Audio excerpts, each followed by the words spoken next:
Every team, every topic, everywhere. This is Believe. This is FunBelt Commissioner Keith Gill, and I listen to the FunBelt podcast. FunBelt podcast. FunBelt podcast. FunBelt podcast. FunBelt podcast. It's just a great conference that is at a point right now where they're, I think, clearly the best group of five conference in the country. The state of Sunbelt football is the strongest in our history. And we got to continue to showcase what our league's about. So we established before we started recording here that I've got a radio voice now, that I've got a little bit of a cold. So it's perfect time to record this week's episode of the FunBelt podcast with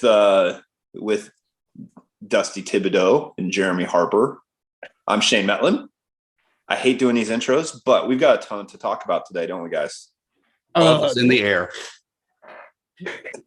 I guess we do have things to talk about. Like, well, Shane, I mean, actually, not Shane, Thibs, you're kind of the ball cracker here. What should we talk about first? Man, there's a lot going on. To me, the big story coming into this week's episode, Southern Miss basketball. They got the big win over the Cajuns last Thursday. Yeah. Cajuns were number 3 in the mid-major poll. Eagles number 6. No mas. Well, you know, that was held in Hattiesburg, right? That was a home win for the Eagles. Am I correct? 14-0 at home. Yeah. That is correct. Yeah.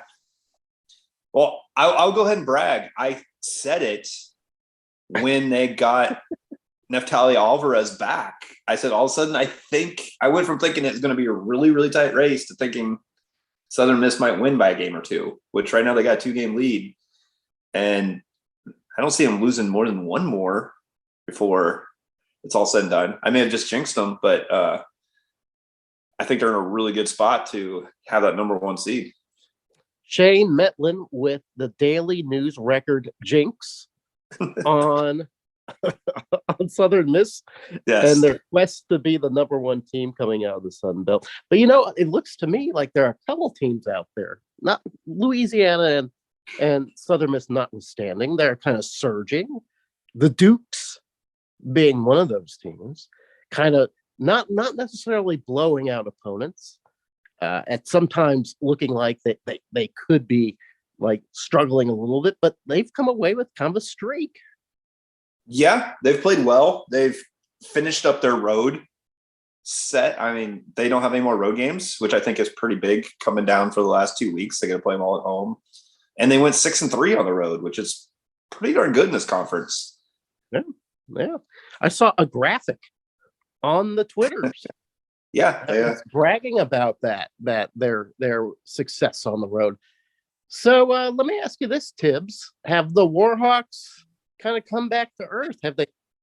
Are they creating a crater? Are they done? I think that they definitely hit the buzzsaw there of Southern Miss. And, you know, as we said, 14-0, the Eagles were at home. Warhawks had to travel there. It didn't fare well. I mean, it was a good game. It was close, but Southern Miss just unbeatable so far this year at home. Warhawks found that out. Yeah. So, but what I'm wondering, well, okay, yeah, what you're saying is that, well, they played some steep competition, but yeah, I mean, they played the top 2 teams in the league. They played the Raging Cajuns and then Southern Miss. Oh, okay. If they could have pulled those games out, I think that's a completely different conversation than, yeah, that's kind of what we expected to happen. Shane, have you ever seen Thibs this emotional, this highly charged? I probably have, but we I don't know. Hey, he's getting the Warhawks have him feeling something, which I don't think they did for a lot of time since I've come on this show. Like, you know, he's been fairly subdued about, even football went a little better than expected. I think he's a little subdued about it, but yeah, it's good to see the Warhawks making him feel like they're back. It's not only giving them, you know, the ability to feel, but it's giving him a little bit of fight too. Yeah, I'm fighting for that sea level tournament. They got hey, Oh, everything's trending up in Monroe. They've got a Yeah. new AD who's a great hire. yeah. Football and basketball are a little better than expected. Things are trending the right way. I would be excited if I was him. Not trending the right way for some of us, maybe all three of us, as we're citizens of certain Sunbelt programs, would be the new baseball season opening up mostly on Friday. I think we just talked about a little bit off the air that somehow South Alabama managed to schedule an early game, but the Sunbelt released its preseason poll last Wednesday. And for Arkansas State, ULM, and James Madison, not really looking that rosy, fellas. Top eight. Well, I mean, it's the top 8 and then everyone else. I think out of those top 8 teams, you could really mix and match, maybe except for the top 3 of Southern Miss, Georgia Southern, Texas State. I think those are kind of all one and the same. Yeah. Then there's 4 through 8, and then the rest. yeah. Baseball's been down in Harrisonburg for a while, and much to many of the fans' dismay at JMU. But even as the program maybe is getting a little bit better, they joined a much tougher conference than they were in. So I don't think the expectations are very high at all for this season. Let me list off this murderer's row, gentlemen. That Thibs had mentioned that the top 6 teams are really the cream of the crop. I said top 8, but sure, top 6, 8. It's all the same. Yeah. Okay. Well, I'll go as deep. I'm fine with going as deep as 8. Go 8, because I think at least 7 is legit. I don't know that Okay. Number 1, Southern Miss. Best team in the league. Oh, yeah. Best program in the league by far. Number 2, Georgia Southern, which to me, Georgia Southern always they have a great team. Don't get me wrong. I just never have a whole lot of confidence in them, and I don't know why. There's just something about the Eagles that don't just say, yeah, we're a great program. But here they are, number 2. Look, I love the Boobcats, but when you have former show guest Ty Fisher, the pitcher for the Eagles, checking in at number 118 in the preseason 250 top prospects, I got to give a nod to the show and go with the Eagles over the Bobcats. Oh, okay. All right. Well, according to the Sunbelt voters in the preseason poll, The coaches. Texas State? The coaches. Yeah. Oh, is it the coaches? Yes. Georgia Southern and Texas State pretty much neck and neck, right? They're tied for second. Coming in perennial Sunbelt favorite, Louisiana. They got first place vote. Following Louisiana at number 5, Coastal Carolina, the former national champions, Coastal Carolina. Will not be At as number good as they 5. have in the past. They lost too much from last year. That's good analysis from Dusty Thibodeaux. Number 6, South Alabama. We're not falling for South Alabama. I know, Tibbs. I know that's the policy on this show. Shane, you be the checks and balances here.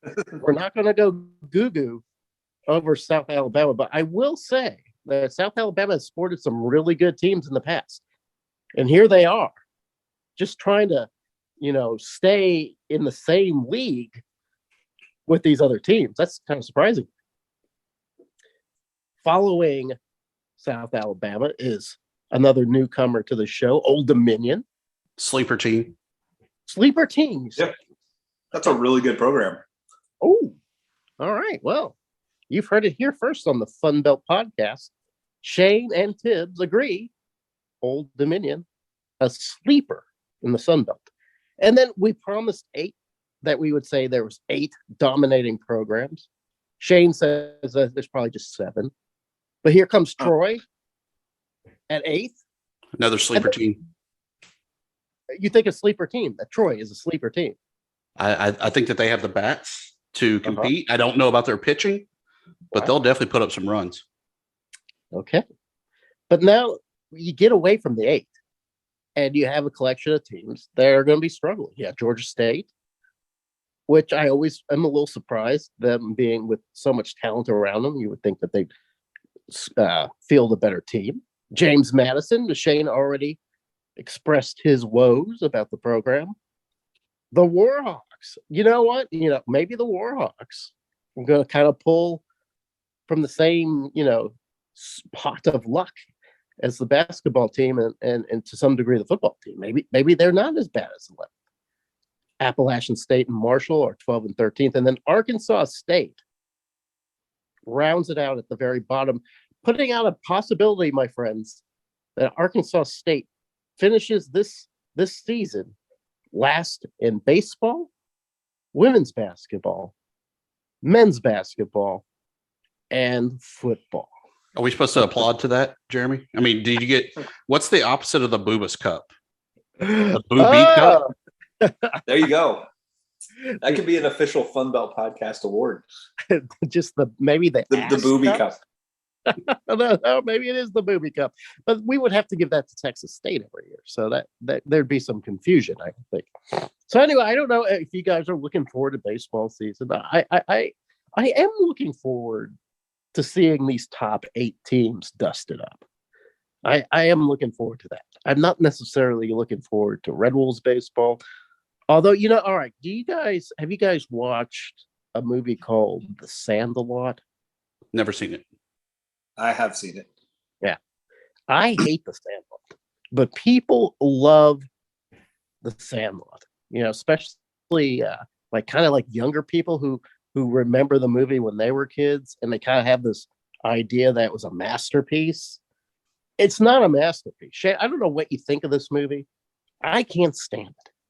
I think, but okay. I don't have strong feelings about it either way, but I know where you're going with this. So. Well, all right. So, Arkansas State had its annual baseball kind of fan get together. They do it every year. And they invited the You're Killing Me Smalls kid, who's an adult now. He hasn't. But he looks exactly the same. He looks exactly the same. It's like I saw his picture with Kara Ritchie. Yes. He's about the same size. He has definitely the same round shape. And he's still got the freckles and the goofy hair. You kind of get the idea that this is his career now, just sort of showing up, and he's like the You're Killing Me Smalls guy. Well, he was there. He was kind of the MC of the event, and it was the largest event that the biggest attendance this event has ever had. So it surpassed when you hosted last year, is what you're saying. Well, I did a little belly dancing last year. I mean, I really put out all the stops. I did a little soft shoe. I told jokes. I played the drums. I did a dramatic reading from Star Trek 2. And none of that really seemed to ring the bell. Arkansas State came in last to finish the season. Looks to finish last again. But maybe the You're Killing Me Smalls guy will give Arkansas State a little bit more juice. That would be nice. What else we got, Thibs? So I just want to say this. I mean, preseason poll, it's all, what did you do last year? It's pretty much how you would expect it to line out. I mean, obviously looking at ULM, they were a 10 seed slipping into the Sun Belt Conference tournament, made a little bit of noise there, leading Texas State late in that quarterfinal game before falling to the Bobcats. I think it's a pretty accurate statement though of where this league is, seeing that really the top 5 are all pretty close together. You kind of have that middle pack, and then the bottom dwellers that really anybody, even as a bottom dweller, can kind of sneak up and get anybody on any given series. Well, there's always one bottom dweller that rises to the top. And that's what makes the Sun Belt the Sun Belt. It's the entropy that we invite. We invite the entropy. And I'm hoping that it's I'm hoping it's ULM that brings the entropy this year, just for the sake of the value, the entertainment value that it would bring. But you know what? Last year, how many teams did we have go to the College World Series, the postseason? Was it 4? What you had? Yeah, the Cajuns. Yeah, you had Georgia Southern.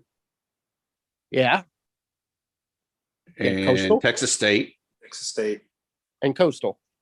and Coastal. And Southern And Miss then- was in, but they weren't in the Southern Sun Miss Belt wasn't yet. with us. Yeah, But- I mean, okay. Don't know how But we're counting.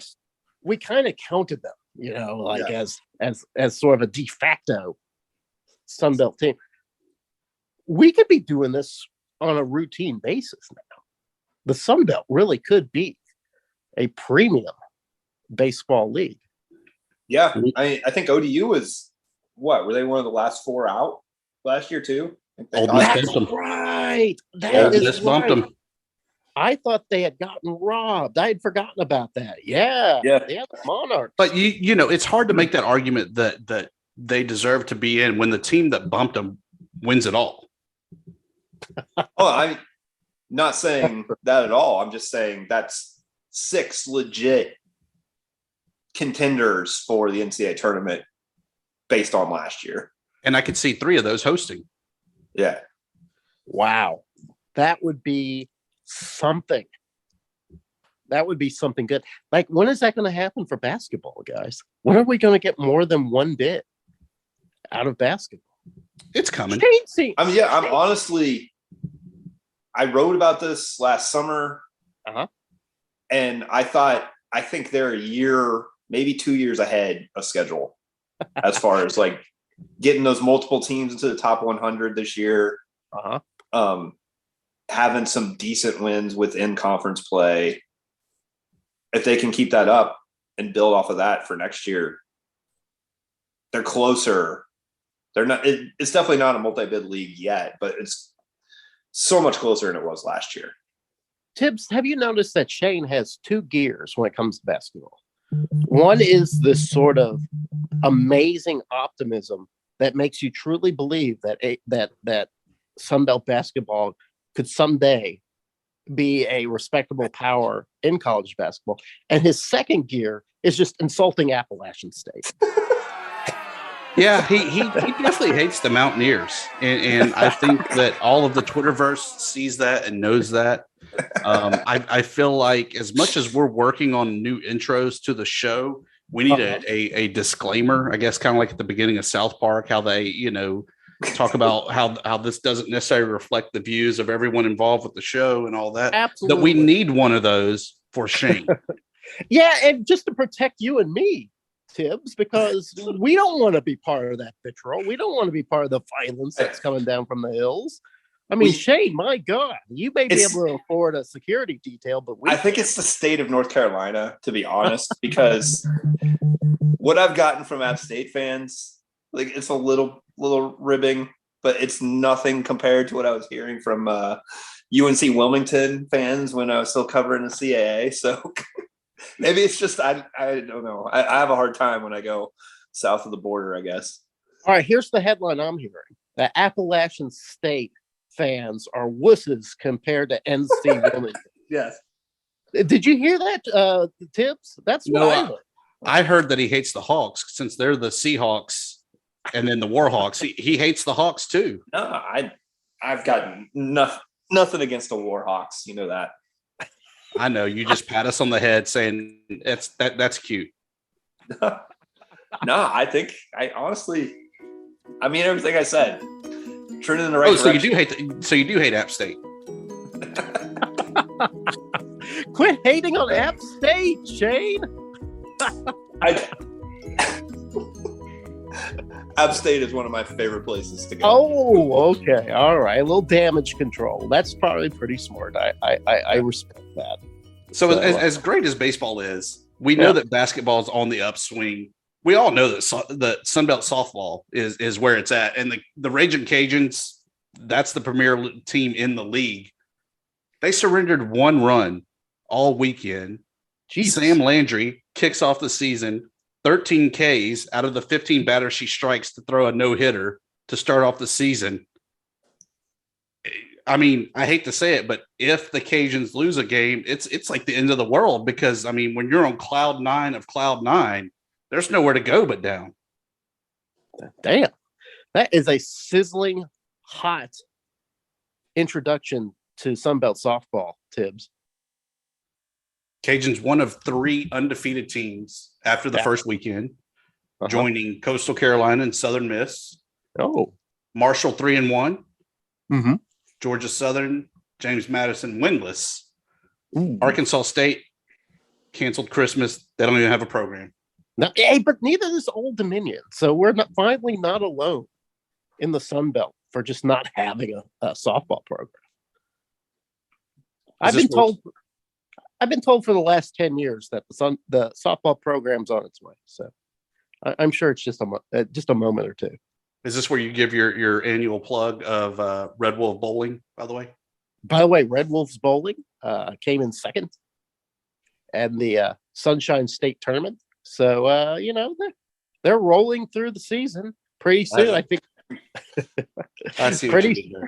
Yeah. I think like in April is when they have their big postseason tournament. Is that when they strike up the postseason? Yeah. I see what you did. In addition, the Sun Belt's newest sport, beach volleyball, we have a ranked team. Georgia State kicks off the spring season ranked number 8. Coastal Carolina in the others receiving votes. I feel like Coastal Carolina should be our beach volleyball team. I'm not sure how Georgia State developed such a great team, but it should be Coastal Carolina, right? I mean, they're like practically on Myrtle Beach. Why not just have a random one where it's, Troy in the middle of Alabama or Arkansas State? That's like the best beach volleyball. Let me tell you something. I have been advocating pretty damn hard for a beach volleyball program at Arkansas State. And I'm not saying it's getting traction or momentum, but there's some people saying, yeah, we should be in on this. It's very entertaining to watch. It's fast paced. It's not the most expensive sport to support. So why not? Let's do it. It's popping up inland almost to the point it makes me wonder if they'll change the name, like just make it sand volleyball, because it's definitely getting played off the beach these days. According to Commissioner Gill,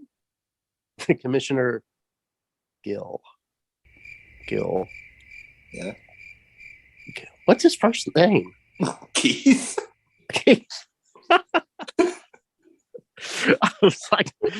I kept thinking Vince. I didn't know what you were.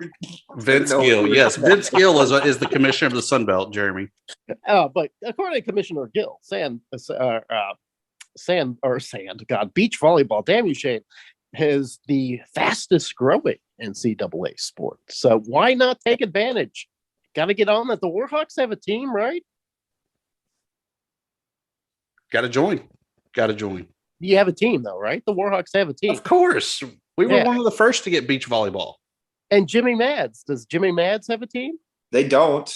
It wouldn't shock me if it happens in the next, I don't know how many years, but it wouldn't shock me at all. How far are you guys away from the beach? From the Atlantic Ocean? The ocean? 2.5 hours. Oh, okay. Maybe 3, depending. I'm a half hour closer, so okay. I say 2.5 hours. But yeah, lakes have beaches too. That's right. Arkansas has plenty of lakes. Congratulations though to the Panthers and Georgia State for fielding a ranked team. That's really cool. I know that our good friend Ben from the Panther Report will be very excited to keep everybody up to date. Panther Talk. You're the Warhawk Report. He's Panther Talk. Ben Moore, Panther Talk. Shane Thibodeaux. Dusty Thibodeaux. He is the Warhawk Report. Okay, I got you. All right. And then the Daily News Report is Shane Mettlen. Or Record. Oh, the Record. That's right. I do the Daily News Report for the Daily News Record. Okay. That's where the confusion set in. Yes. All right. Thibs, what else do we have? So, Jeremy, all the talk there of the Sun Belt, as you know, we have our own insight into the student athlete life as Maxwell George joins us, the cross country phenom from the Troy Trojans. Welcome in there, Maxwell. Good to be here again. I've got a question for you, Maxwell. Yes. And it will make sense later on. No, Okay. it won't. It might not make sense to you immediately. but it will as the show goes on. Have you ever eaten a bloomin' onion from Outback Steakhouse? I have, yes. And what did you think of it? It was okay. I mean, I've had a couple. It's the only really appetizer at Outback, so you get it every time, and it's like it's the first couple bites are great, and as you get into it, it's like, okay, I'm not eating this entire thing, so you end up wasting like 2/3 of it. So like, it's okay. Now, are you the kind of guy that watches his carbs? Like you're like, I need the protein. No, you just eat whatever because you're burning it all off. Yeah. All right. Okay. Because that bloomin' onion feels like it might be about 7,000 calories. Oh, for sure. But and I even cleaned the plate. So speaking of high calorie, this past week, Troy had a great basketball atmosphere, hosted the Raging Cajuns. The concessionaire put together a burger just for Maxwell. It wasn't really just for him, but 2 donuts. Was it 2 patties, bacon, cheese? Oh, God. Tell us about the great heart attack sandwich. A sandwich like that is meant for a special soul. And so you get it, they put it together. I'm pretty sure it had bacon on it too. And it was it's a lot. You can probably cut it in half and save another piece for later. But definitely something you got to use both hands and roll up the sleeves for to get into. So, I mean, like I said, it's probably a 6.5 out of 10. If you like kind of heartier burgers with a lot going on to it, I'd suggest it. Probably no ketchup though next time. Probably want to do ketchup. Ketchup on a donut? Dude, Yeah. I'm done. I'm done. I'll never order it just for that alone. Now, before you go to a meet, what are you eating? So the night before, usually I'll go with like a pasta of some sort, and then that's usually just for me. I mean, that's what I've done since high school. Just pasta, chicken Alfredo is my go-to. Whether I make it myself or I'll just order it in. We have a couple restaurants in Troy that'll make it. If I'm broke, I'll go get it from Domino's. And then that morning, I'll probably go super light, maybe like oatmeal, toast with peanut butter and like fruit. And then that's all I'll eat kind of like maybe 2 or 3 hours before the meet. And like say we go to Birmingham, I'll eat like a snack or something or like a 6-inch sub before I race, like an hour or 2 before I race. Now, you've never been like in the middle of a race and like been like, oh God, I really regret that chicken Alfredo. No, more so on like our Saturday practices are always like a race kind of meet, like and like I'll kind of eat some of this. I kind of like eat the same things continuously when you're a broke college student. That's kind of how it turns out. And so I've definitely had some practices where you'll get in the midst of a race like rep, and it's like, oh God, this is not going to turn out well. God. How many calories a day do you eat? Ooh, I don't track them. That's the thing. I have no. Like for breakfast, I'll always eat 4 eggs, toast, and like sausage and water or coffee. And then lunch, depending on like where I'm at, I'll either have honestly like Chick-fil-A or something like that. And then dinner is a combination of like tonight I'm about to make deer burgers for dinner. So now where does the deer come from? So I've gotten it from 2 places. The first group of deer that I've never hunted a day in my life. Okay, I was wondering, man, you're going out there getting it yourself. So the first batch came from my parents, and at our church, they know we don't hunt, but they know we like deer meat, and so then it's a competition who can get the most deer meat, and we'll pay for the processing and everything. We'll just get a freezer full of deer meat. Well, my roommate, uncle works at a what's the place that processes the meat? Can't think of it. Yeah. I can't think of it, but they work at one of those, and they got sent home back to us with a bunch of deer meat. So got it from 2 different places. I think there's still remnants of both, but it's all been free to me. So you're not out off of 231 picking up the remnants? I'm not. Oh, that would be super gross. But speaking of super, did you watch the Super Bowl? I did. It was a great game. It was a great game. It was like one of the more exciting Super Bowls I've seen in a long time. What did you think of the halftime show? Honestly, I did not watch the halftime show. What? She was pregnant. I watched it after the fact, but during the game, I was at my friend's house and we were doing like schoolwork during the game. And they're like, let's go eat during halftime because honestly, none of us a whole lot cared about it. And so we went and actually got Subway during the middle of it and then came back and to watch the game. I know that every female in the entire world was just watching halftime. And so it was like, honestly, no, I think I stayed for the first song because I wanted to see what it was going to be because everybody was speculating what it was going to be. And it was that song. And I was like, all right, cool, let's go get food. Jeremy, he was busy doing homework during the Super Bowl. I'm so proud of him. Well, he's a student athlete, student first. You got to make the grades. It's more of planned procrastination. So you don't want to do it Friday, you don't want to do it Saturday. All the assignments are due Sunday or Monday night or Monday morning. So the last opportunity to do it was during the Super Bowl. So did your team win? I don't have. So I'm a Falcons fan. So I've been in a lot of pain since 2016 when it comes to NFL football. My coach, though, on the other hand, is a huge Eagles fan. And throughout the season, a lot of our workouts resemble to whether the Eagles win or lose. And for reference, like this entire week, they've had like green lights flashing on their house because they're Eagles fans. They take a trip to the Eagles game once a year. So the entire team was hoping the Eagles won.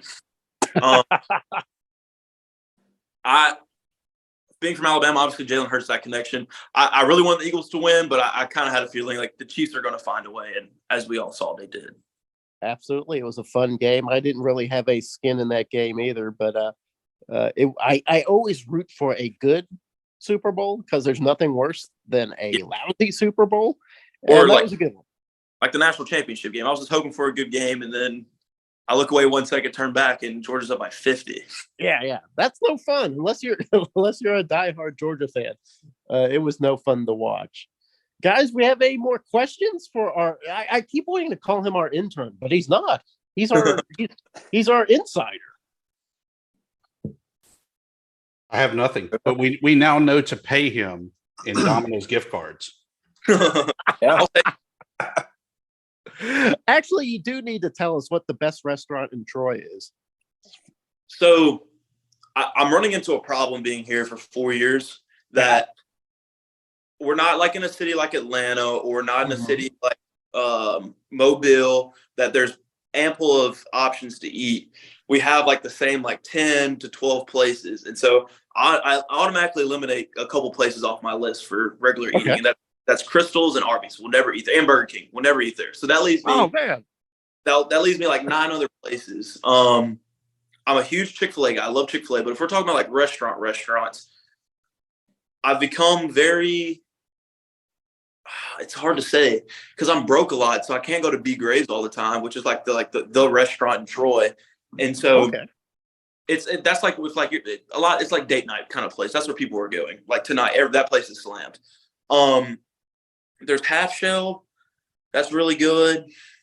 It's just hard to say. Like if we're going to talk fast food, I used to work at Chick-fil-A, and so I would have to say Chick-fil-A. But if we're going to go like this kind of identifies Troy University kind of a place, I'll probably have to say Hook's Barbecue. It's kind of a Troy place, unique to Troy. It's really, really good barbecue. When I first moved to Troy, that was my first meal. A second place that I think they sit on the same tier. We have this place called Sips on the Square, or it's called Sips Beer Garden on the Square, and it's a pizza place. And they also have wings, and the wings I would say are the best in Troy. But it also has like this huge selection of beer and stuff like that for out of season activities. Well, boys, it sounds like when we go to Troy, we need to get a little bit of barbecue.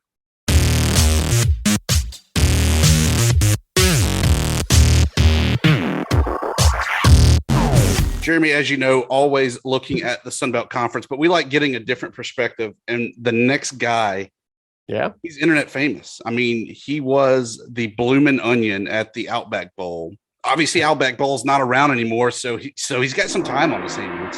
Okay, all right.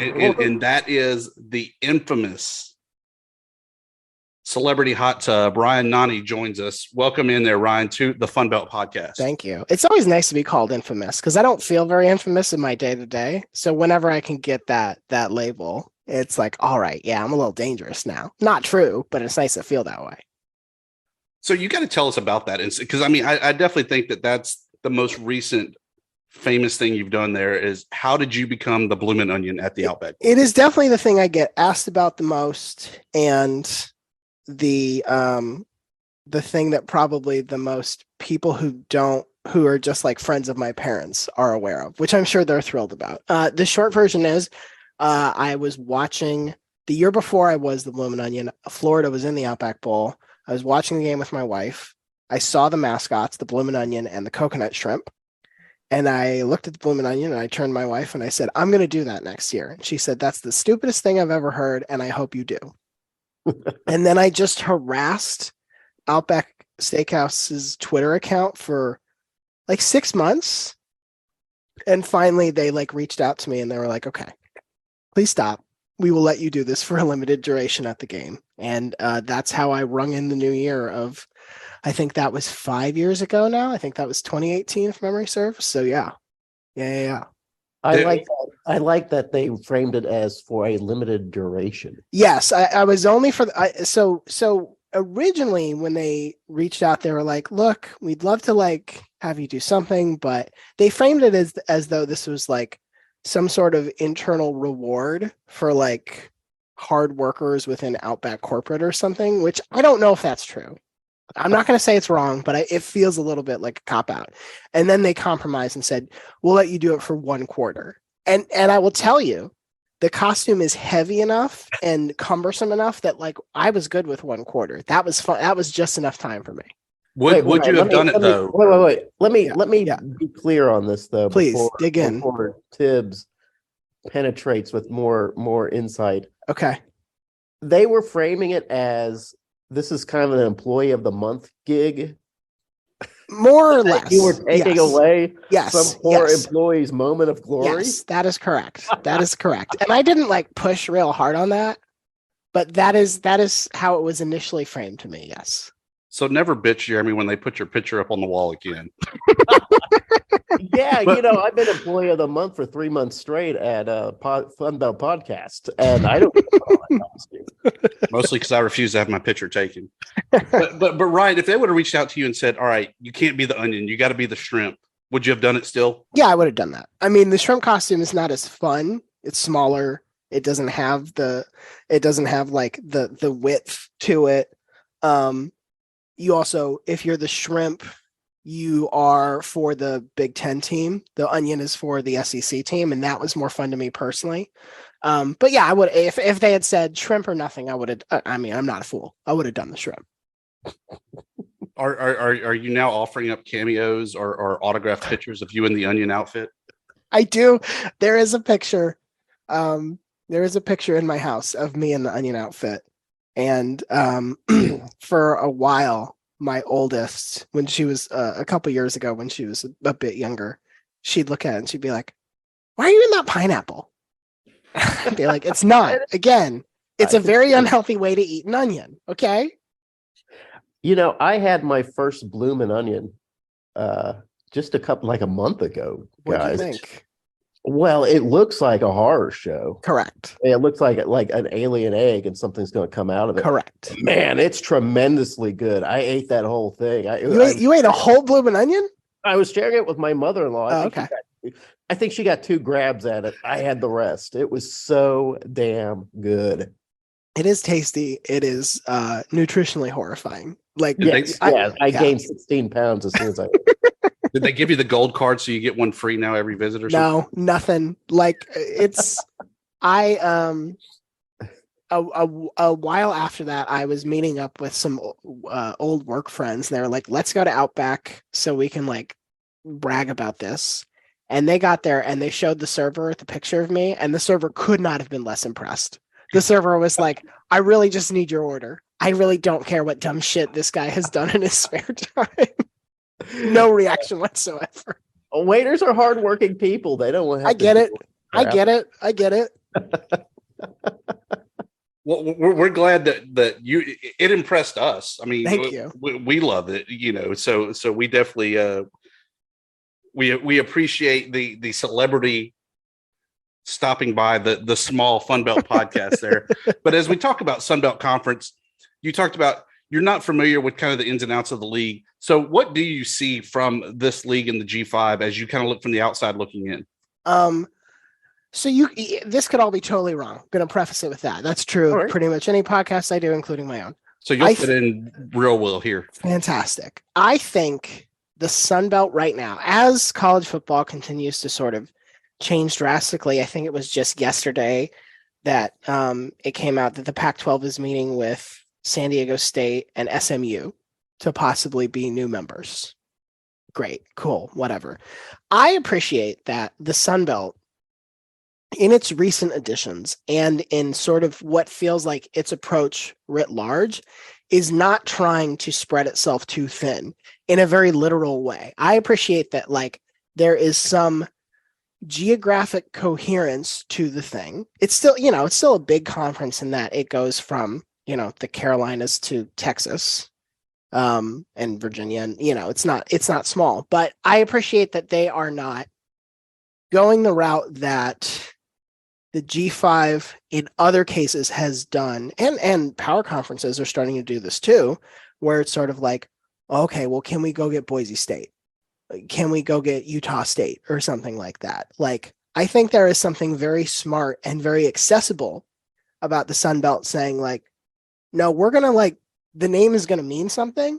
It's going to have sort of like a recognizable flavor and brand to it. And you couple that with the fact that of conferences that have added new schools, this kind of goes under the radar, but I'm not sure you could have a better first set or first year of new additions than the Sun Belt did this year, top to bottom, right? Like, yeah, absolutely. And I like what you're saying here too. Like, it seems like other conferences are being very reactionary, unless they're the SEC, who seems to plan things very well. The Sun Belt seem to have planned their acquisitions very well, while everybody else is like, God, who's left? Yes. Who can we grab? SMU? Yes. Let's see if they'll come over here. Yes. Everybody else, most conferences are, homecoming is in 2 weeks and I don't have a date. And I need to find some. And I don't care how well we get along, and I don't care if we're friends. Like, none of that.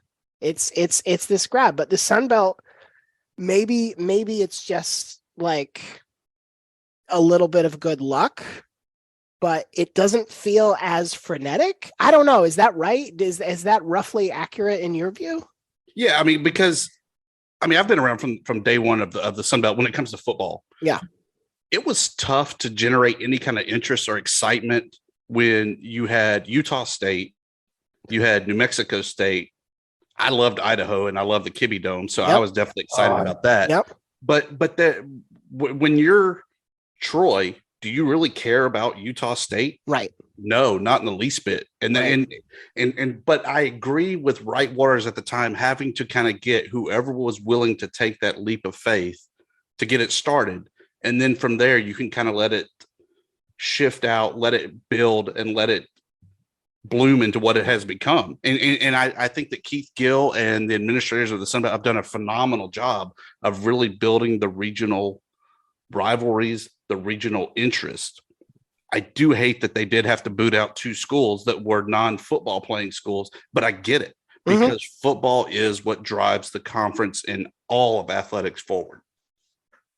The other thing that I think is interesting about the recent growth of the Sun Belt is that it has shown that you can do the FCS FBS jump in, as long as you're sort of like picky about who you choose and make sure that you're bringing up teams that aren't just going to be like on good footing to compete, but sort of like fit with what you're trying to do.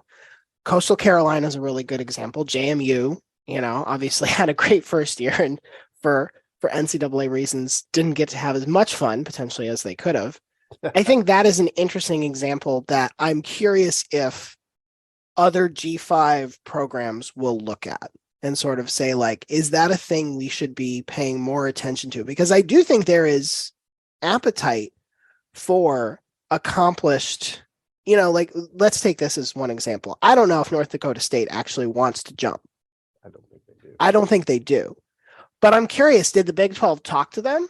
Would the Big 12 rather have North Dakota State or UCF North Dakota State, you could at least say like long history of playing a lot of teams in the conference, roughly in the same geography. UCF is just sort of like they're here and they're a school and they really wanted to be here, and that's great for them. But I think there's, to the extent that the G5 is an opportunity to be experimental in the way that the Power 5 conferences are not, I think the Sun Belt is like running some really cool experiments, if that makes sense.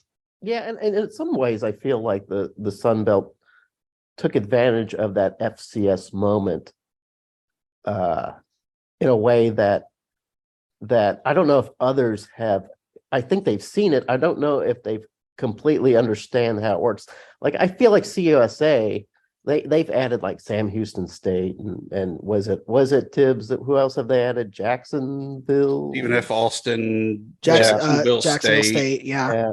And you wonder, are they just pulling in the next three biggest guys, or are they really pulling in people that could actually be successful in the FBS?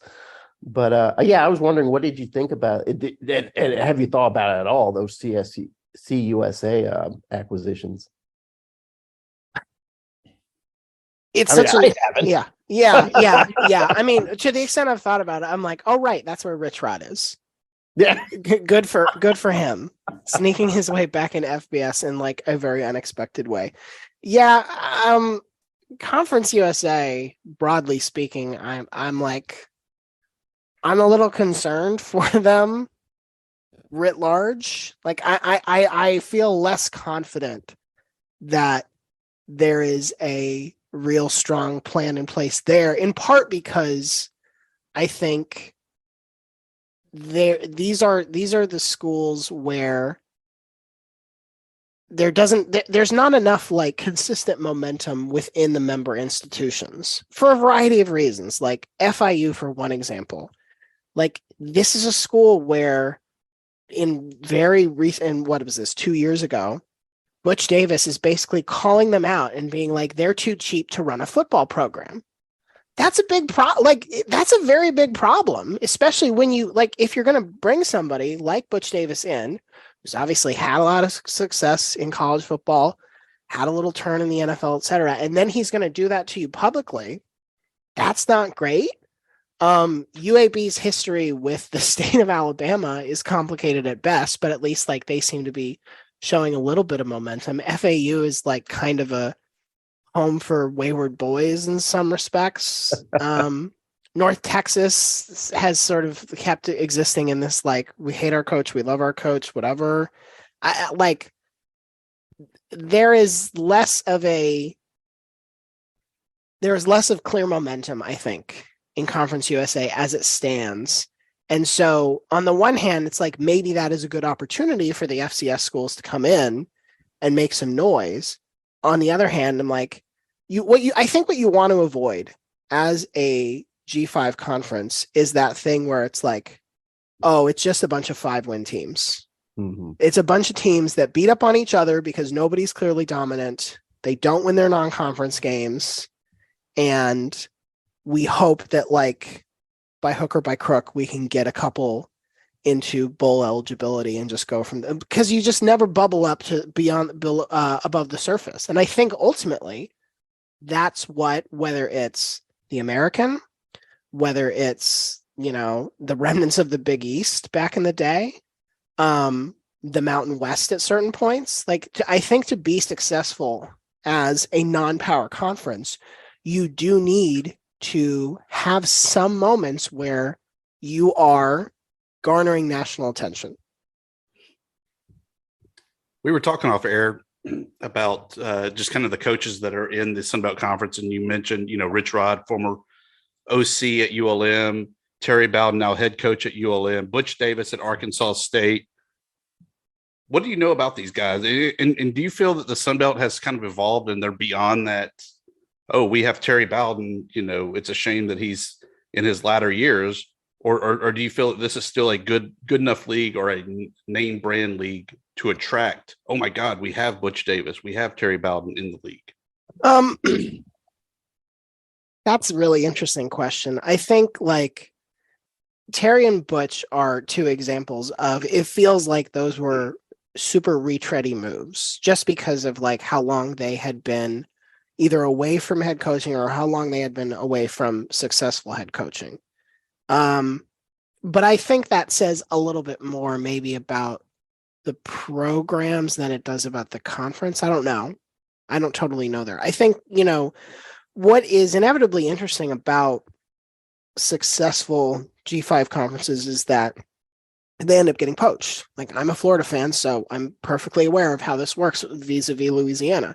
And the challenge is sort of, Cincinnati is another really good example of this. Part of what made Cincinnati so successful for so long was not that they had coaching stability, but that they could replenish the well, that they could sort of like keep either bringing in people, keep hiring from inside or finding good outside candidates and really like getting on board with their vision.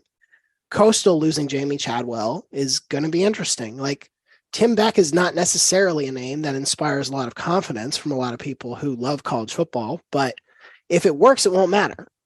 That's sort of the trickiness of it. And I think to the extent Arkansas State and ULM are not regarded in that same way, or those hires, I should say, are looked upon with skepticism, it's that they haven't worked yet. If they start working, it's not really going to matter that much. But but I think, Troy, Louisiana, the schools that have seen coaches leave and have sort of Memphis and, another conference has obviously done this to some success, a little less so recently. I think you have to figure out, App State's another good example. Like, can you stay competitive knowing that you're not going to be able to lock even a good coach down? Because that's the tricky thing. Let's take Butch Jones at Arkansas State. If he turns that program around and they win 10 games, he's not staying. Like, that's just not how it's going to work. Arkansas State has already its own history of like becoming a revolving door for coaches to go other places. And I think my sense, and you all would know better than me, my sense is that these schools are okay with that and they're comfortable with that. But that puts a lot of pressure on you that every hire has to be the right one. Because that's a good point, Ryan, about schools, just group of 5 schools in particular, being okay with coaches finding success and moving on. There was a time where the Sunbelt schools wanted to hold on to coaches and keep them there for a long time and build sort of a consistency. Yep.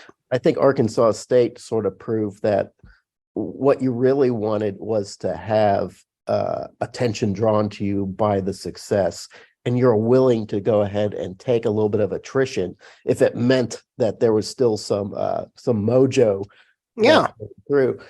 Butch Jones, he's kind of come in to sort of rebuild a program that kind of lost its mojo. Right. He's put together some really good recruiting programs, but it hasn't worked yet. As far as the Warhawks and Bowden and Dusty can probably weigh in on this.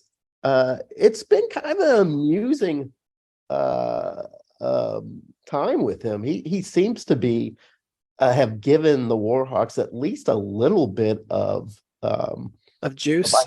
Juice and identity. Sure. He's out there. He's about 3 feet tall. He wears a suit down there on the sidelines. He looks like he's doing the accounting or somebody's taxes. He just seems to give the Warhawks some sort of visibility that you just didn't see from the Warhawks. Sure. Now, is he just drawing a paycheck until he ends his career? I don't know. We've seen that at Texas State where that has happened. Right. But I guess we'll just have to see. Like, Dusty, what is your view on the Bowden era so far? So I think that we have an old saying on the Bayou, as they say at ULM, about there being a curse from when they were the Indians. They had the chief. They tried to hold on to the chief outfit, and I told them, no, you need to take that thing out back, have a ceremonial burial, burning, whatever, because weird shit happens on the Bayou every single time. His first year, we were 4-8. 3 of those losses were by 8 points or less. If you go back and look at ULM's history, they came up to be a 1A program the same time as Central Florida. Mm-hmm. Tell me that's not a big fork in the road of two programs that went two different ways. Right. But the curse of the damn chief has kept the Warhawks from being successful. Just go back and look. Yeah. They have so many close losses. And even the wins, you're just like, 2005, everyone wants to focus on, they shared the Sun Belt Conference title. Yeah, sure did. They lost to the worst team ever that year in FIU. All they had to do was beat FIU, outright conference champions. Then it doesn't matter because the game's vacated because FIU, their whole roster was ineligible. Right. The chief strikes again. But I'm not bitter, as you can tell. Not bitter. At least you've come to terms with it. Yeah. Yeah. But across the board, I think the Sun Belt, I think they're the big noise that they're going to make this year, I think, is going to be in baseball. And you look at that sport where they added Old Dominion, a team that really got bumped by Old Miss. Hard to make an argument that, maybe they should have been in and Old Miss out when Old Miss goes and makes that the run. Whole damn thing, yeah. Yeah. But you got Old Dominion coming in. You got Southern Miss. The Raging Cajuns are always good. Texas State is another one that was right there at the cusp of really advancing out in that Stanford regional. Do you think that this is the year where we could see a Sun Belt team make it to Omaha? I mean, I think the nature of college baseball is like Ole Miss is the perfect example of this, where it does not feel like in every year it's just like, the best teams or the most accomplished teams, I should say, they're the ones who are definitely going to make it there. And so, yeah, I mean, I think the trickiness of any baseball season at any level is that it feels like you have to be, and maybe this is also true of that Ole Miss team, it's really not necessarily about how kick-ass is your squad, and it's more about when do you turn it on at the right time? Because there are a lot of programs. Tennessee is a good example of this. Tennessee was a great baseball program last year, and it just did not fall into place for them timing wise, where if that same team, you take them 2 months earlier and put them in the tournament, and maybe they're the ones making a run. Vanderbilt has had similar sort of experiences like this. So I think that's part of what makes the College World Series and college baseball so interesting and delightful, is that it has that room kind of in the same way that college basketball does, at least for certain runs of the tournament, where you can say like, yeah, if you get hot and if you just have like your team playing its best month at the ideal month, there's a lot of possibilities on the board. But that said, if I knew who was going to win the college, who was going to make it to Omaha this year, I would be a very rich man. So you mentioned college basketball, and this is the debate.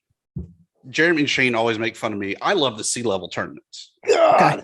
Would you rather win a C-level tournament where you get the nice crystal ball, the nice trophy, or you're a 16 seed, either in Dayton as the first four or a 16 seed getting manhandled by Duke? I know what my answer is. I mean, the good news is it's not going to be Duke doing the manhandling this year. So, bad example, but no, I know. I just wanted to take the opportunity to make fun of Duke briefly. I couldn't help it. So I think it depends. If your C-level experience can include some like name teams that are there but aren't that interested, and you can sort of like be like, oh man, look at that. We beat Florida. We beat West Virginia. We beat, Texas Tech, whatever it is. These are not necessarily like accurate examples this year. But I think if you can do that, where you sort of get to say like, hey, this, was it Robert Morris that beat Kentucky in the I think the first round of the NIT like 10 years ago or something like that? Like that probably ruled, and everybody understood that the fact that Kentucky's in the NIT means they're not that good that year. But I don't think it matters. I think if you get to beat a blue blood or blue blood adjacent program in one of the lesser tournaments, in the pecking order at least, That's probably fun. If you don't have that, I would probably pick the alternate version, if only because if you can be the 15 who upsets a 2, like that's a lot of fun too. I know it's not the same thing, and I know they're not giving out trophies for being pulling off a first round upset, but I think there is some entertainment value to it. So my most lawyerly answer here is it depends. That is a lawyerly. I know. I will give you a definitive answer, Thibs. Yeah. And that definitive answer is I would much rather have Purdue spank me on live national TV, get all that exposure, have that national NCAA appearance on my resume, than receive whatever the CBI gives you for a trophy. What is the CBI trophy? I'm going to look this up. It was a crystal ball when Mettlen lost it to Loyola. And by the way, Jeremy, I'm definitely cutting an audio clip of saying that you want Purdue to spank you on national TV. Oh, good. Yeah. Yeah. Just like that drum they got, just spank me. Okay. Here's the other factor. Apparently, I guess the CBI now is played in Daytona Beach. Yes. It is. So like free beach, like free excuse to go to the beach. That's not the worst, right? I think I'd rather go to the beach than Akron on a Thursday or on a Tuesday or something for the first 4. See, Jeremy, the sea levels are taking over. All right, fine. One day you're going to get me on this bus, but right now I'm just shaking my head at it. Got to have more than 2 conference wins. I think the only way to do this is you two have to go experience this in person. You have to go to a CBI one year, and you have to go to a first 4 one year, and you have to say which one of these did we enjoy more? Which had the most energy? Which had the most excitement? That's right. I think the answer would be very clear. Yeah. So, Ryan, you're the leader of the NCAA. Oh boy. What are you doing to try to settle the NIL and to really make sure that we're moving the sport and the opportunities for these student athletes forward? I think, and this is also going to be tinged by my associating with the Florida Gators, I think at some point they need to bite the bullet and say, NIL is run in-house. Like, if you're signing with a school, great. NIL opportunities are open to you, and the school has to be sort of the collective through which they all run. The idea that we have all these third parties who can't be vetted very well, are maybe making promises that are not even maybe, are making promises that they can't keep, and that the school and the athletic department and the coaches may not even be aware of. It feels like it spells trouble for all sides of the equation without any real answer to it. And I think the first step you have to sort of say is, listen, NIL is the thing, and we are embracing it and accepting that it is the new reality, but you can't have these third party collectives. They can exist, but it has to sort of be a like triangular agreement where the school is in the loop and involved and part of this discussion. I think like anything else loses any opportunity for consistent communication and transparency, both for the institutions and the student athletes. That's I think the simplest path forward without sort of like getting into the minutia of like what the NCAA has decided to do vis-a-vis what's okay and what's not in NIL. I'm sorry, I was paying my student loan payment while you were talking about that. I don't know what the right answer is. I mean, do I think that the universities and athletic programs to a degree need to do some revenue sharing with the student athletes that put them in that position to make the money? Yes. But as I said, I'm 15 years removed from college, and still Aunt Sally Mae calls me every month going, hey, can you help a brother out? Something's got to give for the student experience in addition to the student athlete experience. Yeah. I I don't think it is. I think it is one of those things where the places where the numbers are eye-popping or the experience is really messy draw a lot of attention. And I think by and large, NIL has not been a seismic shock to college athletics. I don't think it has led to like the sport being completely upended. But I do think it is out there on the margins enough that it would be smarter to sort of try to at least get a better sense of it. Because like the fact that the NCAA can't even really get a good estimate or count of like, here's what NIL dollars look like, that seems bad. That seems like like it seems tricky to say there's this whole economy happening that we don't have a good sense of, but we also want to have serious institutional control and be able to levy punishments over it. Like, I don't think you can have it both ways. I don't think you can say, we don't want to touch it and we don't want to know about it, but also if you break our rules, we're going to bring the hammer down upon you. I think that's like an untenable path. Yeah, I've been looking at some of the NIL collectives. I know Arkansas State is just about to put theirs together, and it's just a group of alums that have. It's like starting a small business almost. Yep. It's at Arkansas State, it's a charity. Yep. And it requires that the student athletes who partake in it do a little charity work to make that work. But there's different rules in different states. If you looked at all the collectives in the Sunbelt, and some are doing it, some are still figuring it out. Yep.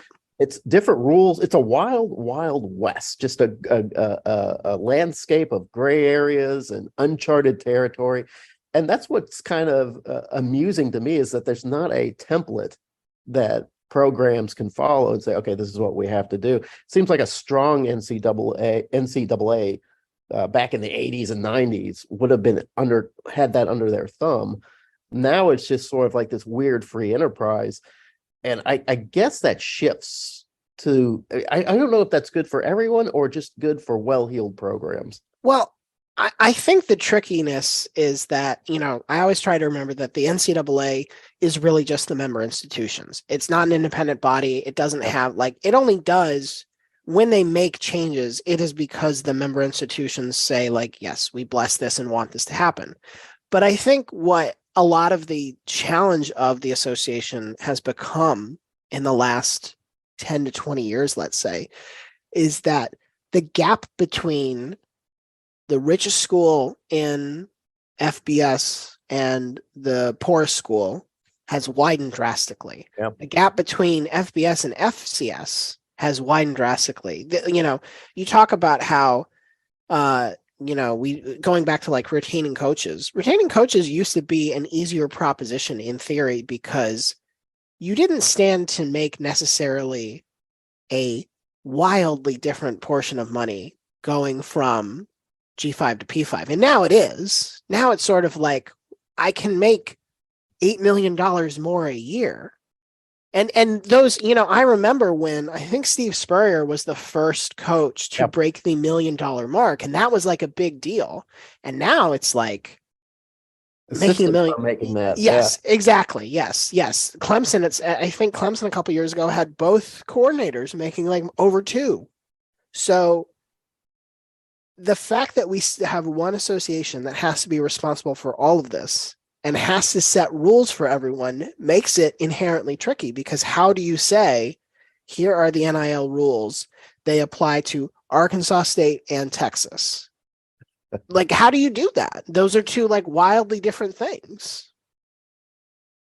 I'm glad I'm not actually in charge of it. If you actually said, Ryan, you're in charge of the NCAA, I would be like, cool, I resign. Give me my payout. Yes. Where's my pension? What else you got there, Jeremy? I'm good. I feel like we have squeezed Ryan for every droplet of good information. Starting first with the onion, and then coming down to NIL, and probably some bad information too. Let's be honest. This filtration process is not perfect. I mean, we'll put it in the colander and shake it out. Yeah. See what comes out. That's the way to do it. Yes. Ryan, how can we get a hold of you, or how can fans get a hold of you? I think I know. Yeah, you can find me at Celebrity Hot Tub on Twitter, on Instagram. Instagram is mostly more like, hey, I baked something. But you can come look at that. That's fine. And you can listen to extremely non-college football discussion with me and my 3 co-hosts on the Shutdown Fullcast, where we would have about this much college football discussion in a month's worth of episodes combined, maybe. We got the juice. Yes. Yeah. Now I definitely won't be talking about college football there. I'm all out. Yeah, so you'll have to talk about baking. That's So right. let me ask you this: where did the name Celebrity Hot Tub come from for your Twitter? When I signed up for Twitter a very long time ago at this point, I was not in any way like, oh, this is going to be a professional thing that I do. It was just like, this is a lark. And I didn't really have like a go-to username, but I really enjoy this old Eddie Murphy skit on SNL where it's called James Brown's Celebrity Hot Tub. And the whole skit is just him doing a James Brown impersonation, but just saying like, oh, hot tub gonna make me sweat. Good God, get back. And just doing that for like 3 minutes. Like there's no actual meat to it. It's just an excuse to do an impersonation. And I just sort of liked the flow of Celebrity Hot Tub. I think that's like a good pairing of words. And so I went with that. And now I've been stuck with it ever since. Yeah, because you know what, just following your Twitter handle for a long time, I thought you were Eddie Murphy. Yes, I am. I want to make it clear to the listeners. I am Eddie Murphy. But seeing you now, it's clear that you're Don't tell them. Don't tell them that. Well, thank you, Ryan, for being on the show. Sure. Looking forward to seeing what else you have on Twitter, your favorite platform, and we'll check out your podcast too. Thank you. Appreciate you guys having me on.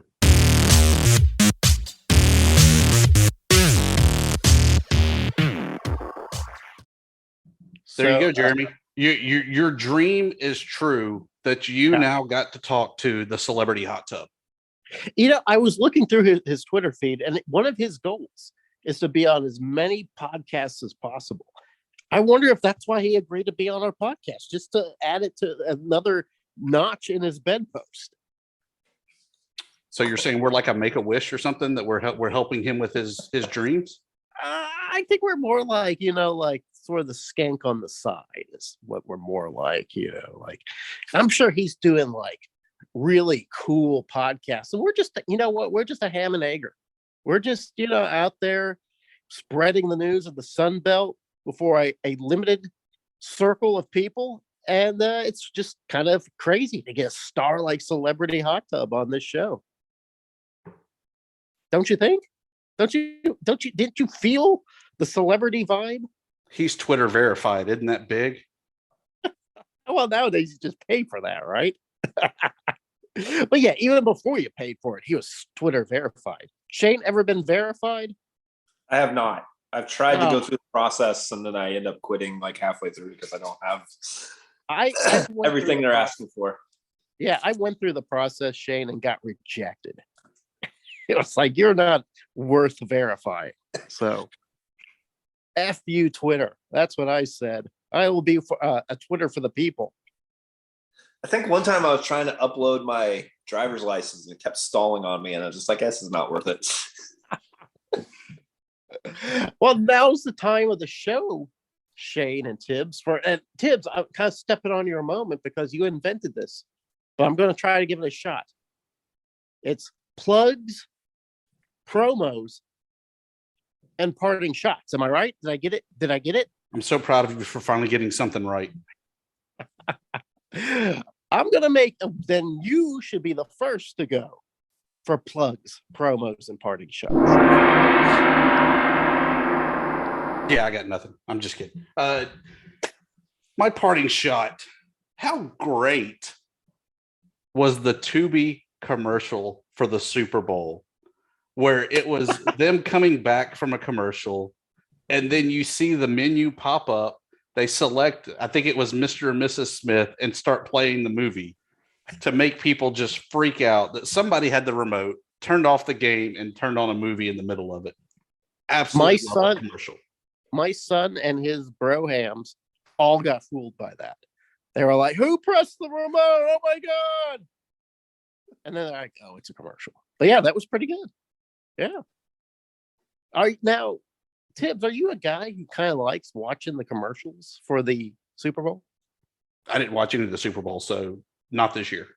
I always catch them on the backside. I'm the guy that will YouTube commercials. Oh, okay. Yeah, I'm in the advertising. That's kind of my job. And I hate watching the commercials. It just drives me nuts. It makes me jealous. They've got all the budget, they've got all the resources. And it just drives me crazy because I'm like having to write TV commercials for banks, like local banks. And I don't get that creative freedom. So it makes me angry. I don't like to watch them. I turn them off. I watch the game for the game. Shane, you like the commercials? I'll make this my parting shot. I used to like the commercials, but they used to be funny and creative and something you didn't see all year round. Now it's just like, whatever celebrity they pay to like be on it and say one line. They're not what they used to be. I'm going to be an old man shaking my fist at a cloud on the Super Bowl commercials. I want like a I Love You Man Bud Light or the Clydesdales or something, not like, oh, Snoop's in this one. I don't even know what he's selling, but he's in this one. You're absolutely right about that, Shane. I heard a lot of people this year kind of grumble about the quality of the commercials. And you're right, they used to be iconic. You'd get like a "What's up" commercial or something that, Yo quiero Taco Bell, just some sort of soundbite that would carry you through the year, through these commercials. And this year didn't really have that. It didn't have like that moment where you stood at the water cooler and mimicked it. As much as the Tubi commercial that Tibbs talked about, even that's not something that you see it once, it doesn't fool you again. You don't want to see it. Yeah. We're not going to be like saying the line for the next 10 years. No. So yeah, you're kind of right. It's like some of the creativity has been sapped from it. And you're also right. Yeah, I know Shane or Tibbs had talked about watching them beforehand or catching them afterwards on YouTube. It used to be you didn't see these spots until the game. Yeah. And now it's like they've already like evaluated them long before. Yeah, and then you can go find the ones that people talk about that seem like they're worth watching. Yeah. I did. I think I kind of was intrigued by the Flash movie. That's also how I watch Saturday Night Live now. I don't sit and watch Saturday Night Live. I wait and see what sketches people say are good, and then I watch them on YouTube. Yeah, I just watch Weekend Update. That's all I watch on Monday morning is Weekend Update. Yeah, Weekend Update's good. I like those two guys they have on there. They're pretty funny. But I don't think I've watched Saturday Night Live. God, maybe in 10 years. And not because I don't like Saturday Night Live. I'm fine with it. It's on so late, guys. I'm getting old. Can't stay up for that. My plug promo and parting shot. Jeez, you know what? I did watch the Super Bowl. I enjoyed it. I know Tibbs has some sort of thing against the Super Bowl, which is fine, but I love the NFL. I like watching it. You know what? I thought Shane, remember how much I said I hated country music, Shane? Yeah. Tibbs, you've heard me rant about country music, right? Several times. Yeah, I just don't like it. But the guy who sang the national anthem, Chris Stapleton, whose work I'm not familiar with, he knocked it out of the park, guys. I don't know if it was on par with Whitney Houston's rendition. One and the same. I thought it was very good, though. He really did a great job. So congratulations to Chris Stapleton, who works with a clay I do not appreciate, I have to admit, but I thought he did a good job. And that is my parting shot. So for the FunBelt gang, yeah, it was so much fun. We'll do it again next week when we break down week 1 of Sunbelt Conference baseball, when we see these sleeper teams start rising to the top. Arkansas State forever, man.